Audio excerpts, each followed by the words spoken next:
שמש דקה ומוות בכנפיה.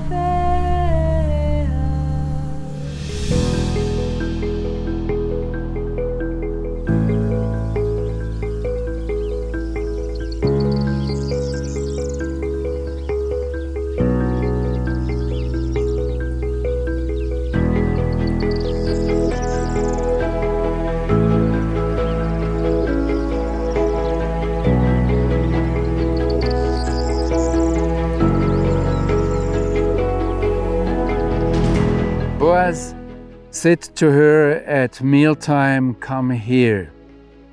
It's interesting to observe that Boas is becoming more and more the subject, the one who takes initiative and, in this case, he invites Ruth to be part of the family.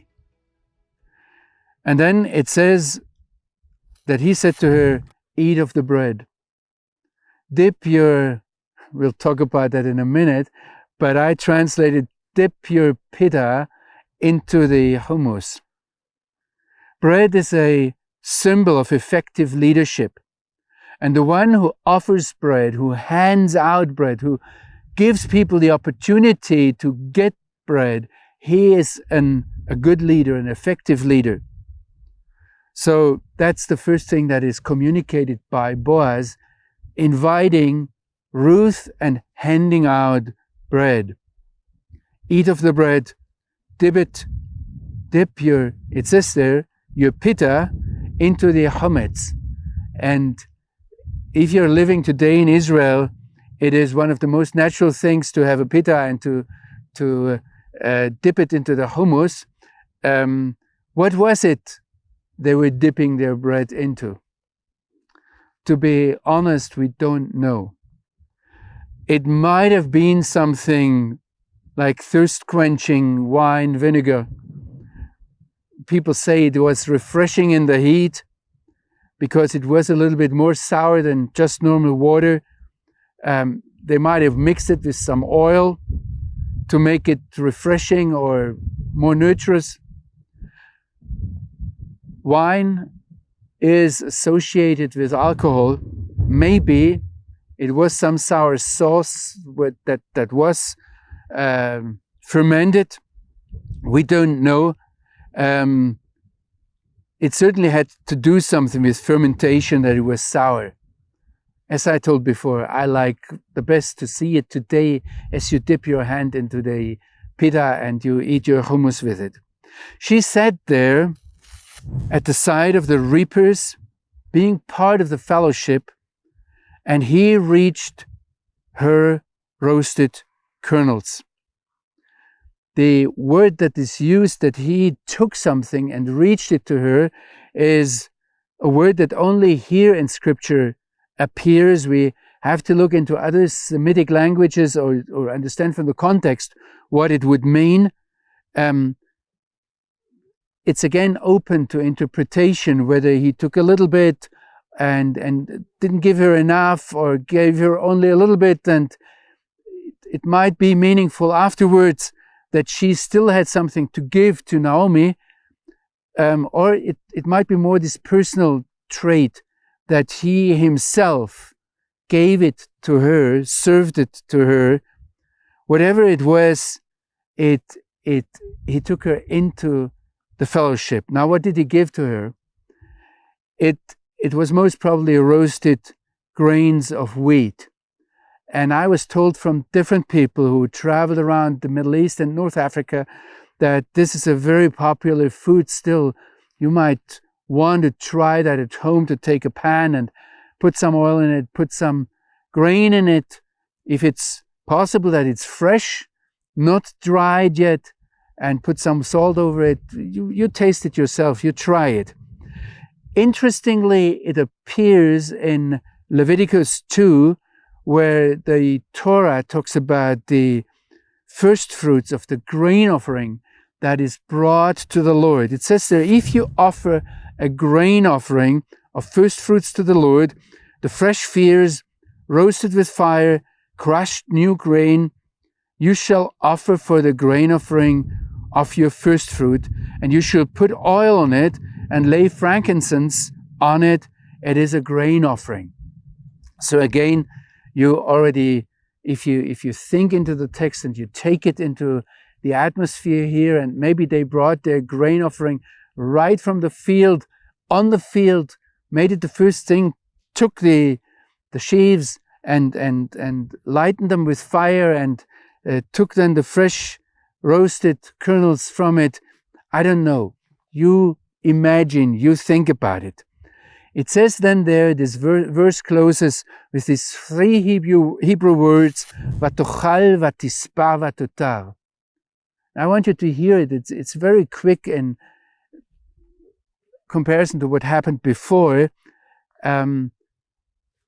It's open to interpretation, whether it's a sign that Ruth was very hungry, didn't have enough for weeks, we don't know, and now suddenly she ate very hastily. Some people emphasize here that hunger is a dehumanizing experience, and we see that here. But we might also take this passage from 2 Chronicles, where it says that we have eaten and we had enough and we have plenty left, following by the explanation that the Lord has blessed his people. So we might see it as an overwhelming, abundant, overstreaming blessing. I think maybe both is in the text, that this poor little lady who had such a tough journey behind herself suddenly had enough.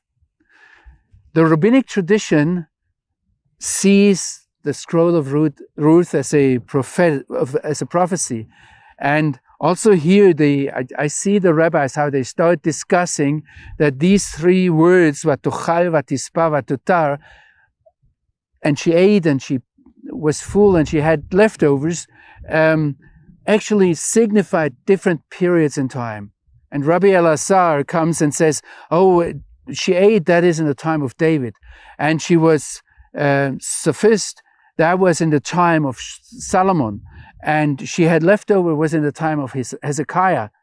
And there might sit another rabbi and say, no, you don't understand the times. It is in the times of David and Solomon she ate, and in the time of Hezekiah she was full, and in the time of Rabbi, which was Rabbi Yehuda Hanasi, it's the 2nd century AD, only then she had so much that she could leave over.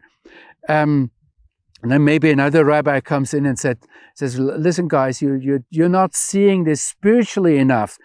You have to understand this is about the time of Messiah. And he says she ate, that points to this world, and she was full, that points to the time of Messiah, and she left over, that points to the coming world. So I'd like to encourage you to think about it, to pray about it, and to continue. It's actually fun to deal with a biblical text like that. What the basic line is, and what we see, is that a society that has plenty of food, and so much food that they give freely out to other people, is a society that shows cohesiveness. People know that they belong to each other, and also it shows that the values returned, that there was some decency involved, in contrast to the time of the judges.